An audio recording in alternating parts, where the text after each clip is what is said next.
Bienvenidos a 26 Conversa.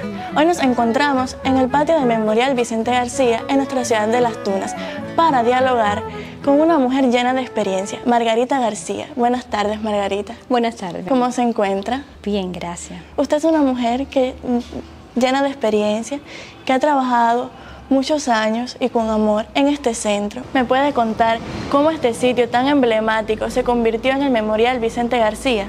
Bueno, realmente fue hacer realidad un sueño del pueblo tunero. No teníamos ubicado todavía la casa, el sitio, el lugar. Esto era un inmueble dedicado a comercio, o sea, pertenecía a la red de comercio, hasta que se hizo un trabajo arqueológico por el gabinete de Leal. Se encargó, se hizo su historia, o sea, encontramos el registro de propiedad, gracias al doctor Galano, ya fallecido, y pudimos ubicar dónde se encontraba la casa. Al ser declarado este sitio, pues se hicieron los trámites con las máximas direcciones del gobierno y del partido para poder hacer el remozamiento de la casa del mayor general Vicente García, porque según el registro de propiedad colindaba con la calle Colón y además era de 2 plantas, con azotea al frente, pero no teníamos una foto. Por tanto, al no tener ningún tipo de imagen, un grabado o algo que nos evocara a la casa de ese momento, o sea, de la época colonial, pues no pudimos hacer una restauración, sino que se dejaron elementos museográficos, o sea, los elementos más antiguos que se encontraron en la casa, y recrear un ambiente a través de no solamente esos elementos, sino con la exposición que pudiéramos montar a través de 4 salas de exposiciones. Y entonces, bueno, nos quedaba el salón principal, un salón muy grande, donde nosotros en el trabajo de campo no teníamos suficiente información, objetos, o sea, bienes culturales para poder montar, y se decidió que fuera nuestro salón de actos de la provincia. O sea que el primer salón de actos que tuvo la provincia de Las Tunas fue precisamente el Memorial Vicente García. Aquí se volcó arquitectos, historiadores, artistas, todos querían colaborar con la realización del inmueble. Mantenimiento constructivo, que destaco siempre al constructor, al jefe de los constructores, pero un constructor, William González, y se diseñó. Los diseños vinieron de La Habana, la inversionista fui yo, y yo no soy arquitecta, soy historiadora, y te puedes imaginar el trabajo que pasé, pero bueno, logramos dentro de los recursos que tenía la provincia hacer de esto un lugar agradable, hermoso, y a la vez que contara la historia, cómo se había investigado hasta el momento. Al presidente del gobierno en aquellos momentos, Omelio Rodríguez, un hombre vicentista a toda costa, defensor de su historia, de su tierra, y él nos preguntó constantemente que cómo haríamos, que qué haríamos. Yo no sabía ni el dinero que se necesitaba para la inversión y qué pondríamos. Ahí comenzó el trabajo de campo.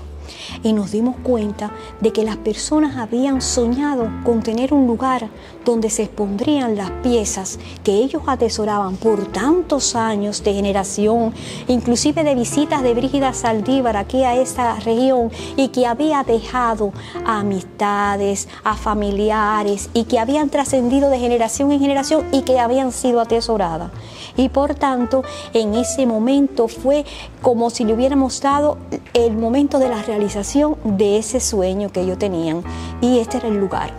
Y entonces vinieron, trajeron sus piezas, nos llamaban para que fuéramos a su casa, hicimos entrevistas, por ejemplo, de la parte de Julián Santana, y fuimos a Santa Inés, allí se recogieron piezas, historia oral que nos faltaba. Y realmente no solamente eso, sino el día de la inauguración, el 14 de noviembre de 1987, esto fue un acto de pueblo. La inauguración del memorial, la calle se cerró completamente, pero no cerrada por delimitación, por las personas que todo el mundo quería ver la casa iluminada, bella. abierta al público y todos querían transitar el museo. Y así fue con la historiadora Hortensia Pichardo, que dio las palabras de apertura de esta institución. Pues la casa quedó inaugurada en esa fecha y todos transitaron, parecía como si estuviéramos de fiesta, pero no podíamos controlar aquello. O sea que estaban también las autoridades, las visitas, las personalidades, y todo el mundo se alegró del amor y la defensa que ellos tenían. O sea, este pueblo ha conservado de generación en generación cómo defender su historia ante todo, porque se han pasado siglos para que la historiografía ponga en su lugar adecuado a un hombre que solamente hizo luchar y luchar en defensa de la independencia. Hagamos una pausa para destacar la historia de amor entre Vicente García y su esposa Brígida Saldívar, que fue cimentada en esta casa. Y gracias a Margarita García, los restos de esta mujer mambisa y aguerrida fueron traídos a la ciudad.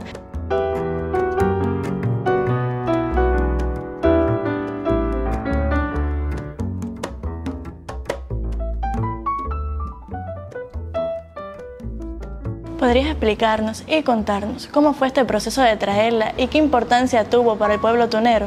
Bueno, primeramente te puedo decir que nosotros tuvimos que hacer una investigación histórica en el propio cementerio de Colón.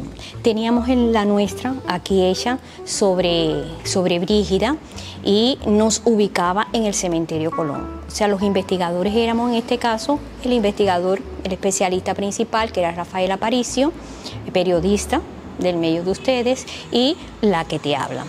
Entonces nosotros realmente, después de esa investigación hecha con vista a un evento de historiadores que se hacía anualmente aquí en el memorial, que habíamos diseñado y que hicimos en el año 89, la idea era presentar la investigación, que fuera aprobada y después tramitar lo demás.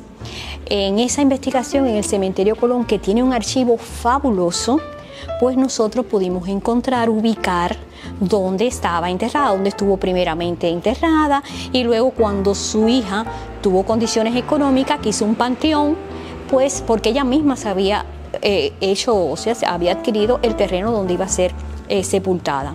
Y entonces su hija María, con quien ella vivía en La Habana, pues hizo un panteón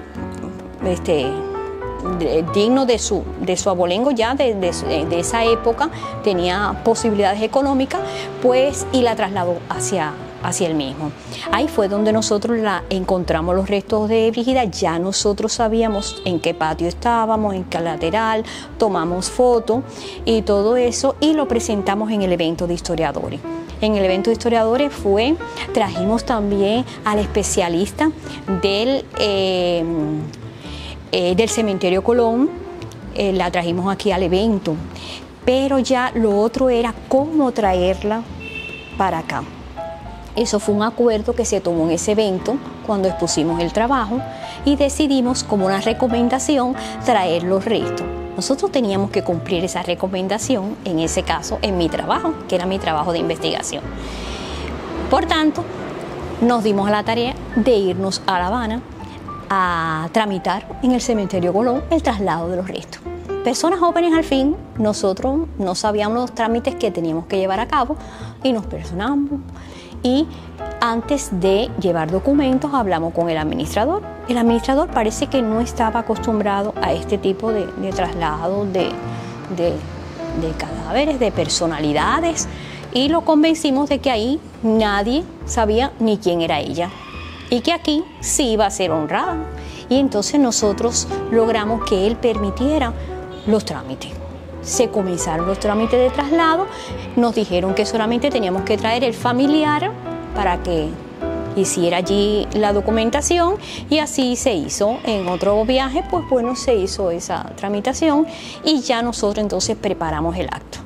Vinieron las honras fúnebres por la muerte de nuestros internacionalistas, porque aquí se recibieron a los internacionalistas nuestros que habían combatido en Angola, y luego también pues los caídos en combate también, y los que habían desaparecido. aquí. Nosotros vimos cómo se desarrollaba la ceremonia y bueno, cosas que allí se hicieron, pues la conocimos, aprendimos cómo diseñarla y diseñamos la ceremonia. Cuando hicimos esto, lógicamente creíamos que no había que consultar con nadie. Cuando Leal realmente se entera de la situación, pues bueno, eso causa cierto efecto en el sentido de que el Cementerio Colón es un museo abierto y realmente para ello era importante que Brígida estuviera ahí.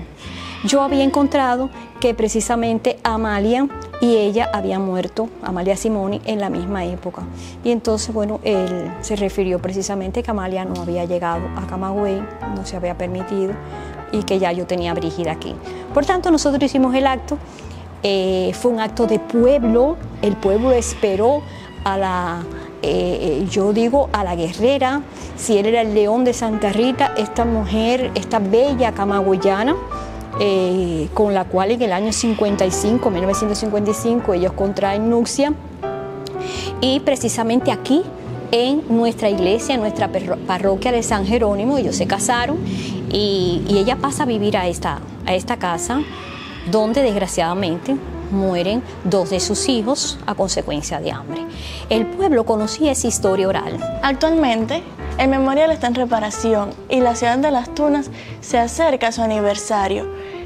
Como historiadora, Margarita, ¿cuáles cree que sean las deudas que tiene el pueblo tunero con su ciudad y su historia? Bueno, el pueblo tunero y en parte los que tenemos que ver con la historia y su divulgación. Yo pienso que la deuda que tenemos es que tenemos que continuar divulgando la historia que en gran medida está investigada, porque a veces decimos no hay nada hecho, sí hay publicaciones, muchas publicaciones de los periodos históricos, están las instituciones culturales.